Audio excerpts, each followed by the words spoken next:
Bonjour et bienvenue sur le podcast Explore Japon. Le podcast qui explore le Japon sous toutes ses coutures. Des conseils voyages, de la culture ou bien de la vie de tous les jours en passant par l'apprentissage du japonais, partons ensemble 2 fois par semaine pour ce magnifique pays qu'est le Japon. Bonjour à tous, aujourd'hui on va parler argent et surtout économie. Car quand on part en vacances ou pire en vivant sur place, entre le taux de change et les commissions prises par les banques, on peut avoir vraiment de très mauvaises surprises. Mais bon, pas de panique, depuis quelques années, de nouveaux acteurs bancaires sont arrivés sur le marché. Vous les connaissez peut-être, voire même sûrement. Mais ouvrir un compte chez eux peut vraiment vous faire des économies non négligeables. Je veux parler des néobanques comme N26 ou Revolut. Car oui, quand on bouge un peu partout dans le monde, ça peut vite devenir compliqué les histoires d'argent et de change. À la base, pour vous dire, j'étais à la banque postale. Et quand j'ai dû partir au Japon, je vous dis pas comment c'était compliqué juste pour faire un transfert d'argent à un agent immobilier ou à mon école.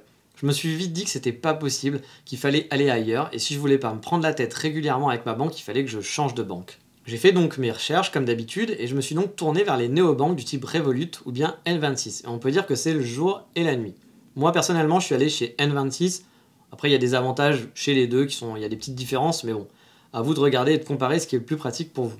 Le gros avantage que je leur trouve quand on vit à l'étranger ou bien même simplement en vacances, c'est le taux de change. Car oui, contrairement à certaines banques traditionnelles qui vont appliquer des frais en plus du taux de change, là le taux de change appliqué est celui de Mastercard, pour N26 tout du moins.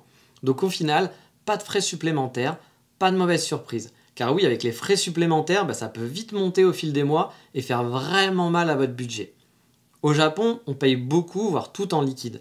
Donc on n'utilise pas souvent la carte bancaire, à part pour retirer justement. Et franchement, avec N26, je n'ai jamais eu aucun souci. J'ai pu payer en ligne, me faire prélever mes abonnements d'électricité et d'internet. J'ai jamais eu de mauvaise surprise de taux de change, complètement différent que celui de l'officiel quand j'allais sur Google et que je regardais le taux de change par exemple. Alors que j'ai souvenir qu'en vacances, avec la banque postale, quelques années auparavant, j'avais eu de vraies mauvaises surprises en voyant le taux de change et en voyant finalement combien je récupérais quand je retirais de l'argent avec la banque postale. C'était beaucoup moins. Voilà, il y avait un vrai problème. Les autres avantages, ce ne sont pas de vieilles banques. Vous pouvez tout configurer et gérer via votre mobile. Changer votre PIN facilement, activer ou désactiver l'achat à l'étranger en un clic et instantanément si vous avez peur que votre carte, votre CB ait pu être piratée par exemple. Moi par exemple avec la banque postale, l'appli elle est inutilisable, elle est vraiment pas pratique du tout. Quand je vois les applis que j'ai, parce que du coup j'ai la N26 et j'ai eu une autre carte en Angleterre parce que j'avais pas le choix, j'ai pris une néobanque anglaise, c'est le jour et la nuit, on peut gérer son budget facilement, on peut tout activer, désactiver, on peut voir combien on a dépensé, il y a des récaps, tout est rangé, il y a des logos, même parfois des trucs que vous achetez, c'est 10 000 fois plus pratique, 10 000 fois plus joli, c'est le jour et la nuit. Ce que j'aime bien aussi, c'est donc le suivi des paiements qui est très bien fait.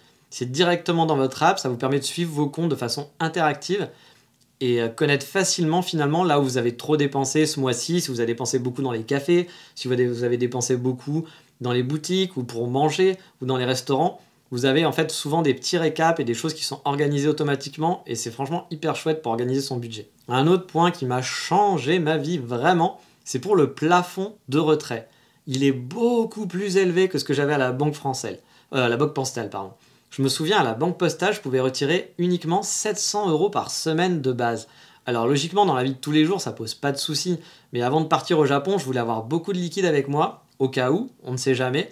Si j'avais eu un problème de carte, par exemple, sur place ou autre au début, et que j'avais beaucoup d'argent à sortir pour payer mon loyer, etc., les premiers mois, eh bien, soit je devais aller au guichet de la poste, faire la queue pendant je ne sais pas combien d'heures, ou alors préparer 1 mois, 2 mois à l'avance pour retirer chaque semaine du liquide. Et c'était super chiant à faire. Avec la carte N26, mon plafond était de, je crois, 1 000 € ou 2 000 € par jour. Oui, par jour. Et là aussi, vous pouvez directement changer votre plafond facilement via l'appli. Pas besoin de demander l'autorisation de votre banque ou autre. Je me souviens qu'avec la banque postale, il fallait les appeler pour changer le plafond. Là, je peux faire ça directement avec l'appli en 3 secondes. C'est super simple sur mon mobile. Je comprends même pas que des banques comme la banque postale ne fassent pas ça. Et donc il n'y a pas qu'au Japon que ça marche, parce que par exemple je m'en suis servi aussi en Écosse, et pareil, je n'ai pas eu de problème pour retirer ou payer avec en livre cette fois-ci. J'ai dû prendre, comme je vous le disais, une autre néobanque anglaise là-bas pour avoir en fait un appartement. On m'a demandé d'avoir un compte anglais, ils ont des comptes un peu spéciaux, je n'ai donc pas eu le choix. Mais là aussi, ça a été très facile. Un ami à moi qui était arrivé en Écosse bien avant a dû faire en fait X tentatives pour pouvoir un compte bancaire traditionnel dans une banque traditionnelle. Moi, avec la néobanque, j'ai pu ouvrir mon compte en moins de 5 minutes, juste avec mon smartphone, et reçu ma carte bleue 2 jours plus tard par la poste. C'est tellement simple. Et quand je parle de simplicité, je vais vous raconter une anecdote à ce sujet.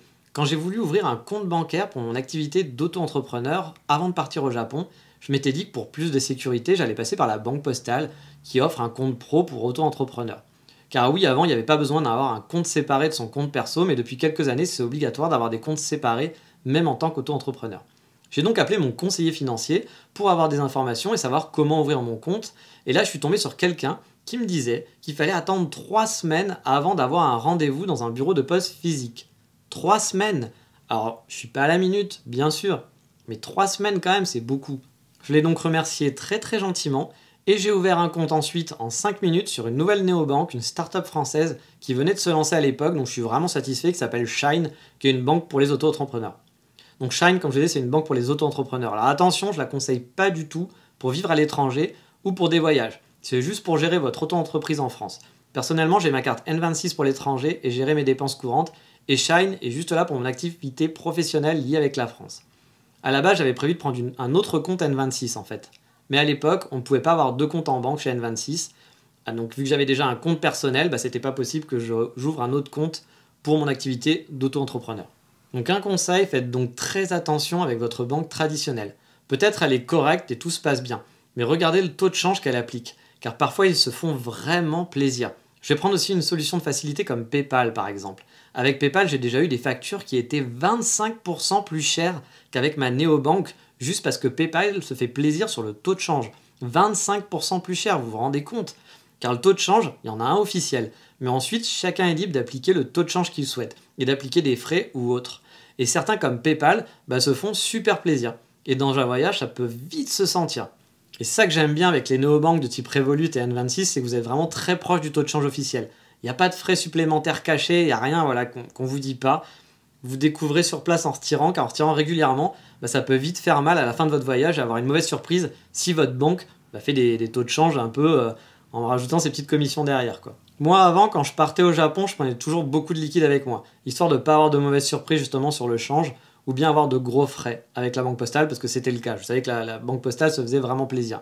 Mais finalement, depuis que j'ai N26, je pars juste avec quelques yens en poche pour payer le train au début et quelques frais de base. Mais au final, maintenant, je retire directement en arrivant dans les 7-Eleven, qui eux aussi ne chargent pas beaucoup sur le retrait en distributeur, et je me soucie plus du tout des frais pour retirer de l'argent ou de savoir si le taux de change qu'on va me faire va se rapprocher du taux de change réel ou non.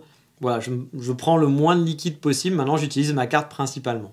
Alors après, attention, ces banques ne gèrent pas du tout le taux de change, c'est-à-dire que parfois cela varie énormément. Par exemple, il y a une époque où 1 euro équivalait à 150 yens. Et là, en ce moment, on est plus à 1 euro pour 120 yens. Ça paraît peu comme ça sur des petites sommes, mais sur une grosse période, si vous partez étudier par exemple, vous pouvez avoir sur un budget prévu au départ une variation qui peut aller jusqu'à 5000 euros si le taux de change chute drastiquement. Vraiment, moi j'avais fait des petites simulations en me disant voilà, avec un taux de change moyen qui était à peu près à 130, 140, 130 je crois, et je m'étais dit si le taux de change descend et va jusqu'à 100, je pouvais perdre quasiment plus de 5000 balles. C'est énorme 5000 euros sur un budget. Mais bon, là il n'y a pas de miracle, vous ne pouvez pas le prévoir, vous ne pouvez pas gérer le taux de change et savoir si ça va être intéressant pour vous ou non quand vous serez au Japon. Moi, le seul conseil que je pourrais donner, c'est de regarder bien avant votre séjour où en est le taux de change et les fluctuations. Au-dessus de 130 yens, ça commence à être vraiment correct. Si vous êtes à 140 yens pour 1 euro, honnêtement, foncez prendre des yens. Si vous êtes en dessous des 120, ça devient peu intéressant. Et si vous pouvez attendre au cas où que ça remonte, il vaut mieux. Mais bon, rien ne garantit que ça ne va pas continuer à descendre et que vous n'allez pas être arrivé à un moment où vous allez être à 1 euro pour 100 yens. Et dans ce cas-là, ça ne sera pas très très intéressant pour vous. Mais bon, le taux de change, on n'en parle plus trop. Vous l'aurez compris, depuis que les néobanques existent, ça a changé vraiment ma vie en tant que voyageur et en tant que nomade. Je ne me sers plus du tout de ma banque traditionnelle. Je l'ai juste gardée au cas où, mais je me fais des virements sur ma N26 et je l'utilise plus que celle-là, même en France. Ça m'a vraiment facilité la vie au Japon et fait faire de sacrées économies. Mais voilà. On a fini pour les néobanques. Je pense vous avoir peut-être convaincu si vous n'en aviez pas. Surtout que ça ne vous coûte pas grand-chose d'être sur des néobanques. Il y en a qui sont gratos. Donc au final, Voilà, ça vous coûtera rien d'utiliser une banque. Vous pouvez garder votre banque traditionnelle, comme j'ai fait moi, et avoir cette autre carte à côté, et transférer de l'argent juste pour votre voyage, et l'utiliser en voyage uniquement. Mais maintenant, comme d'habitude, il est temps de passer au coup de cœur du moment.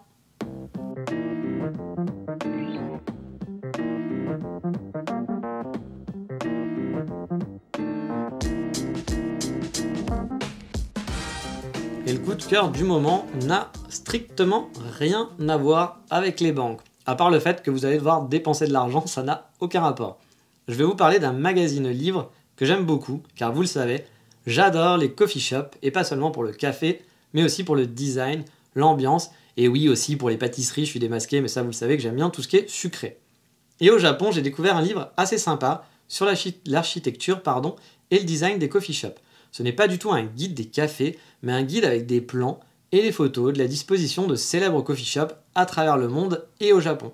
Si vous souhaitez par exemple ouvrir un coffee shop, cela peut vous donner plein de bonnes idées, ou si vous aimez simplement l'architecture et la déco, c'est un joli livre à avoir dans sa bibliothèque. Bien sûr, c'est en japonais seulement, ça doit être trouvable je pense sur amazon.co.jp ou bien en export, et je vous mettrai le nom du bouquin, ainsi qu'un lien pour l'acheter sur Amazon, comme ça après vous pourrez essayer de chercher pour le trouver vous-même. Moi j'ai déjà acheté les deux premiers volumes, je ne sais pas s'il y en a un troisième qui existe, mais j'aime beaucoup ces bouquins.